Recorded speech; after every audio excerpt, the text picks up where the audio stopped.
Hello everyone. இன்றைக்கி நம்ம என்ன பார்க்க போகிறோம் அப்படின்னா ஃபண்டமெண்டல் டியூட்டிஸ். ஒரு நாட்டுடைய ஒவ்வொரு குடிமகனுக்கும் அடிப்படை உரிமைகள் என்னென்ன இருக்கோ அதே மாதிரி கடமைகளும் உண்டு. ஒவ்வொரு குடிமகனுக்கும் அவனுக்குன்னு ஒரு சில கடமைகளும் உண்டு. சரியா? அதுவும் அவனுடைய கடமைகள் என்னென்ன அப்படிங்கிறது நம்முடைய அரசியலமைப்பு சட்டத்தில் வரையறுத்து சொல்லப்பட்டிருக்கு. இந்த வீடியோவில் அது மட்டும் இல்லாமல் சென்ட்ரல் ஸ்டேட் ரிலேஷன்ஸ் அப்படின்னா இந்த மத்திய மாநில அரசுகளுக்கு இடையில் உள்ள தொடர்பு, அவங்களுக்கு இடையில் உள்ள உறவை பற்றி நாம் என்ன செய்ய போகிறோம், அதையும் படிக்க போகிறோம். ஸோ 3 விதமாக அந்த ரிலேஷன்ஷிப்பை என்னது பிரிக்கலாம். என்னென்ன? Legislative, administrative, financial. லெஜிஸ்லேட்டிவ் அப்படின்னு சொன்னால் என்னது? சட்ட சம்மந்தப்பட்டது. அட்மினிஸ்ட்ரேட்டிவ்னா நிர்வாகம் சம்மந்தப்பட்டது. அப்புறம் ஃபினான்ஷியல் ரிலேஷன் அப்படின்னா என்னது? பணம் சம்மந்தப்பட்டது. சரியா? ஸோ இதை பற்றியெல்லாம் நாம் இந்த வீடியோவில் தெளிவாக பார்ப்போம். ஃபண்டமெண்டல் டியூட்டிஸ், அதாவது அடிப்படை கடமைகள். The fundamental duties in the Indian Constitution are inspired by the Constitution of former USSR. அதாவது நம்முடைய இந்திய அரசியலமைப்பு சட்டத்தில் இருக்கக்கூடிய அடிப்படை கடமைகள் முன்னாள் Soviet யூனியனுடைய தாக்கத்தினால் சேர்க்கப்பட்டதாகும். In 1976, the Congress Party set up the Sardar Swaran Singh Committee to make recommendations on fundamental duties. 1976 வருஷம் காங்கிரஸ் கட்சி சர்தார் சரண் சிங் கமிட்டி அப்படின்னு ஒரு கமிட்டி அமைச்சு அடிப்படைகள் கடமைகள் குறித்து ஆராய பரிந்துரை செய்தது. The 42nd Amendment Act of 1976 added some responsibilities of citizens to our constitution called the fundamental duties. அதாவது அந்த கமிட்டியோடைய பரிந்துரையின் பேரில் நம்முடைய அரசியலமைப்பு சட்டம் 1976 வருஷம் 42வது அரசியலமைப்பு சட்ட திருத்தம் எனது குடிமக்களின் பொறுப்புகள் சிலவற்றை என்ன செய்யுது, சேர்க்குது. This amendment added a new part, namely part 4A to the constitution. அதாவது இதை என்னது நம்முடைய அரசியலமைப்பு சட்டத்தில் ஒரு புது பகுதி, அதாவது பார்ட் 4A அப்படின்னு சொல்லி ஆட் பண்ணாங்க. This new part consists of only one article, that is 51A, which for the first time specified a code of 10 fundamental duties of the citizens. அதாவது இந்த புதிய பகுதி 51A அப்படின்னு ஒரே ஒரு பிரிவு மட்டும்தான் இருக்கும். இது முதலாக குடிமக்களுடைய 10 அடிப்படை கடமைகள் என்னென்ன அப்படிங்கிறத விளக்கக்கூடிய ஒரு குறிப்பிட்ட சட்டத்தொகையாக தொகுப்பாக என்ன செய்து இருக்குது. ஸோ இதிலிருந்து நம்முடைய கடமைகளையும் நமக்கு தெரியுது.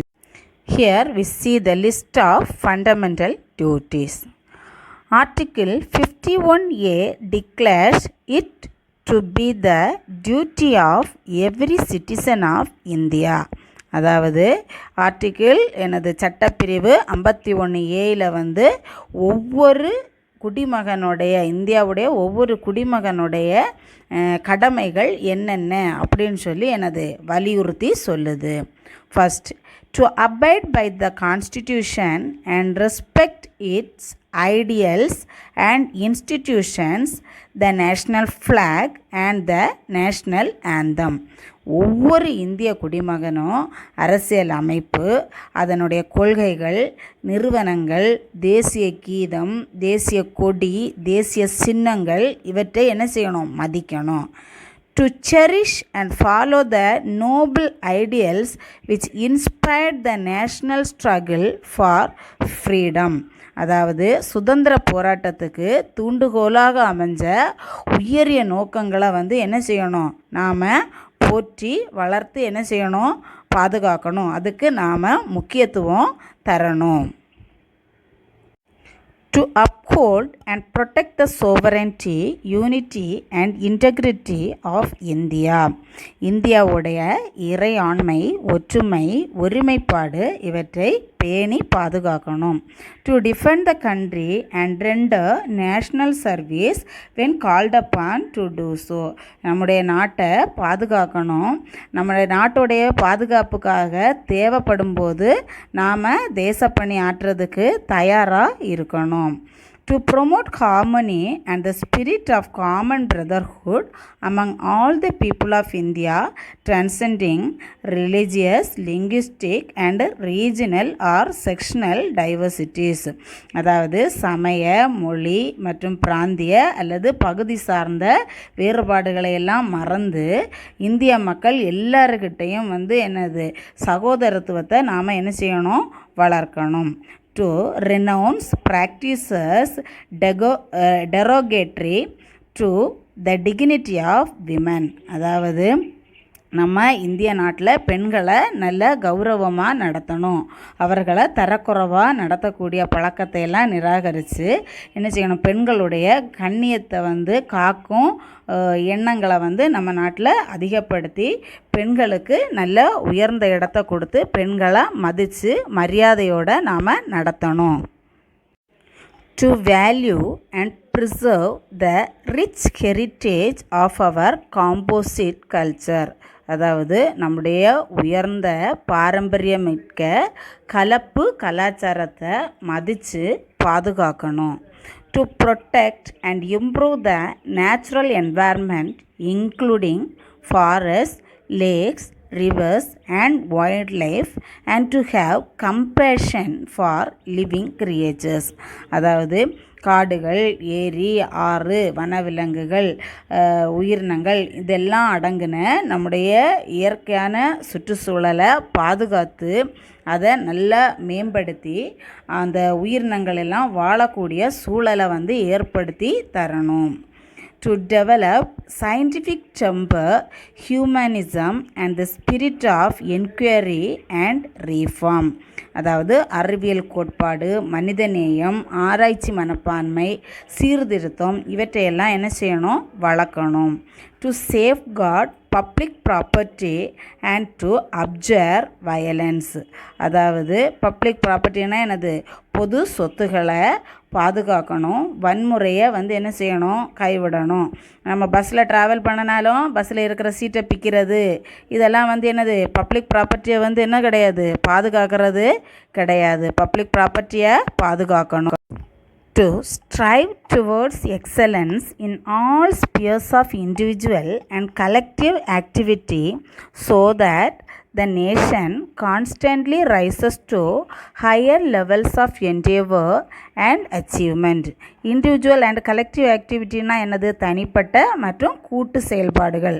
ஸோ இது மூலமாக நாம் என்ன செய்யணும், எவ்வளவுக்கு உயர்ந்த இதுக்கு நம்ம செயல்பட முடியுமோ, எவ்வளவு பெஸ்ட்டாக செயல்பட முடியுமோ அந்த அளவுக்கு பெஸ்ட்டாக செஞ்சு நம்முடைய நாடை ஒரு ஸ்ட்ராங்கான நல்ல உயர்ந்த நிலைமைக்கு என்ன செய்யணும், நம்முடைய நாடு வர்றதுக்கு நாம் என்ன செய்யணும், சாதிக்கிறதுக்கு நாம் என்ன செய்யணும், உழைக்கணும். To provide opportunities for education to his child or ward between the age of 6 and 14 years. 6லேருந்து 14 வயசு வரைக்கும் உள்ள குழந்தைங்க எல்லாருக்கும் கல்வி கிடைக்கிற மாதிரியான வாய்ப்பை என்ன செய்யணும், நாம் கொடுக்கணும்.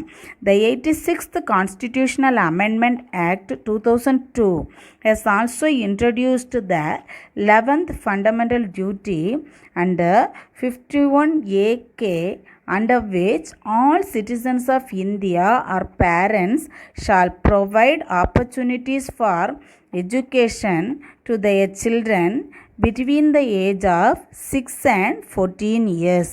அதாவது 2002 வருஷம் அறிமுகப்படுத்தப்பட்ட 86வது சட்ட திருத்தத்தில் நம்முடைய அதில் 51AK அந்த பிரிவில் என்னது 11வது அடிப்படை கடமையாக ஒன்றா சேர்த்துருக்காங்க. அது என்னது அப்படின்னு சொன்னால் என்னது, இந்த பிரிவுக்கு எல்லா குடிமக்களும் எனது பெற்றோர்கள் வந்து எனது 6லேருந்து 14 வயசு வரைக்கும் உள்ள அவங்க குழந்தைங்க எல்லாருக்கும் கண்டிப்பாக கல்வி பெறக்கூடிய வாய்ப்பை வந்து நம்ம என்ன செய்யணும், ஏற்படுத்தி தரணும். Centre state relations. The Constitution of India, being federal in structure, divides all powers between the center and the state. அதாவது இந்திய அரசு வந்து எனது கூட்டாட்சி முறையில் இருக்கிறதுனால மத்திய மாநில அரசுகளுக்கிடையே அதிகாரங்களை அரசியல் அமைப்பு வந்து எனது பிரித்து பங்கு வச்சுக்குது. மத்திய மாநில அரசுகளுக்கிடையே நிலவக்கூடிய உறவுகளை பார்ப்போம். The center state relations can be studied under 3 heads: legislative relations, administrative relations, financial relations. legislative relationsனா சட்ட உறவுகள், administrativeனா நிர்வாகம், financialனா நிதி சம்பந்தப்பட்ட உறவுகள். legislative relations சட்டமன்ற உறவுகள். The Union Parliament had the power to legislate for the whole or any part of the territory of India, which includes not only the states but also the union territories or any other area for the time being included in the territory of India. அதாவது சென்டரில் இருக்கக்கூடிய நாடாளுமன்றம் parliament India மட்டும் இல்லை, முழுசும் மட்டும் இல்லை, இந்தியாவோட எந்த பகுதியிலேயும் சட்டம் இயற்றக்கூடிய அதிகாரம் பெற்றுள்ளது. அதாவது இந்தியாவுடைய ஸ்டேட்ஸ் மட்டும் இல்லை, யூனியன் டெரிட்டரிஸுக்கும் சேர்த்து பொருந்தும். The 7th schedule of the Constitution embodies 3 lists, namely the Union list, the state list, and concurrent list consisting of 97, 66 and 47 items respectively. அதாவது இந்திய அரசியலமைப்புடைய 7வது அட்டவணை மத்திய மாநில அரசுகளுக்கு இடையில் உள்ள அதிகார பகிர்வை பற்றி என்னது சொல்லுது. அதாவது மத்திய பட்டியல், மாநில பட்டியல், பொது பட்டியல் அப்படின்னு சொல்லி 3 பட்டியல் வந்து 97, 66, 47ன்னு சொல்லி அதிகாரத்தை வழங்கி இருக்கு. சரியா? அதாவது எனது யூனியன் லிஸ்ட் அப்படின்னா மத்திய பட்டியல், ஸ்டேட் லிஸ்ட்டுனா மாநில பட்டியல், கன்கோரண்ட் லிஸ்ட்டு அப்படின்னு சொன்னால் என்னது பொதுப்பட்டியல். The Parliament enjoys the exclusive power to legislate on subjects enumerated in the Union list. அதாவது நம்முடைய மத்திய அரசுக்கு சொந்தமான பட்டியலில் சட்டம் இயற்றக்கூடிய அதிகாரத்தை வந்து நாடாளுமன்றம் பெற்றுள்ளது. The state legislature has exclusive right to legislate on state list. மாநில அரசுக்கு சொந்தமான பட்டியலில் சட்டம் இயற்றுறதுக்கு நம்ம மாநிலத்தில் உள்ள சட்டமன்றம் அதிகாரத்தை பெற்றிருக்கிறது. Both parliament and state legislatures have power to legislate on subjects contained in the concurrent list. அதாவது நாடாளுமன்றம் மற்றும் சட்டப்பேரவை ரெண்டுமே இதோடைய பொதுப்பட்டியல் கன்கரண்ட் லிஸ்ட்டில் மாநில மற்றும் மத்திய சேர்ந்த உள்ள துறைகளில் வந்து எனது சட்டம் இயற்றக்கூடிய அதிகாரத்தை பெற்றுள்ளது. But in case of conflict between the law of a state and the union on a subject in the concurrent list, the law of parliament prevails. ஆனால் சப்போஸ் மத்திய அரசுக்கும் மாநில அரசுக்கும் இடையில் உள்ள அந்த பொதுப்பட்டியலில் உள்ள துறைகளில் சட்டம் இயற்றப்ப ஏதாவது முரண்பாடுகள் ஒன்றுக்கொன்று சம்மந்தம் இல்லாமல் இருந்துச்சு அப்படின்னா மத்திய அரசு தான் வந்து என்னது சட்டம் இயற்றக்கூடிய முழு அதிகாரத்தையும் பெறும். ஸோ பார்லிமெண்ட்டில் இதை பற்றி டிஸ்கஸ் பண்ணி மத்திய அரசு தான் முழு முடிவையும் வந்து என்ன செய்யும், எடுக்கும். The union list, state list and concurrent list consisting at present 161 and 52 items respectively. அதாவது இப்போ தற்போது யூனியன் லிஸ்ட்டில் 100 துறைகள், ஸ்டேட் லிஸ்ட்டில் 61 துறைகள், கன்கரண்ட் லிஸ்ட் ரெண்டும் சேர்த்து 52 துறைகளில் இருக்குது. The 42nd Amendment Act of 1976 transferred 5 subjects to concurrent list from state list. அதாவது 1976 வருஷம் நடந்த 42வது அரசியலமைப்பு சட்ட திருத்தத்தில் வந்து என்னது ஸ்டேட் லிஸ்ட்டு கையில் இருந்த 5 துறைகளை வந்து என்ன செஞ்சாங்க, கன்கரண்ட் லிஸ்ட்டில் போட்டாங்க. அதாவது அது சென்ட்ரல் கவர்மெண்ட்டும் வந்து என்ன செய்யலாம், அதில் சட்டம் இயற்றலாம் அப்படிங்கிற மாதிரி.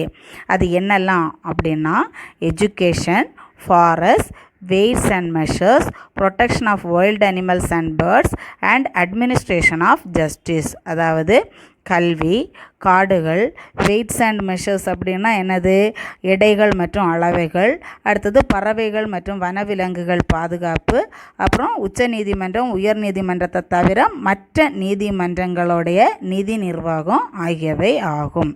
அதாவது எனது constitution of all courts excepts the supreme court and the high court.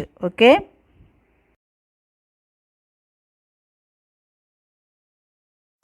In 1969, the Tamil Nadu government appointed a 3-member committee under the chairmanship of Dr. P.V.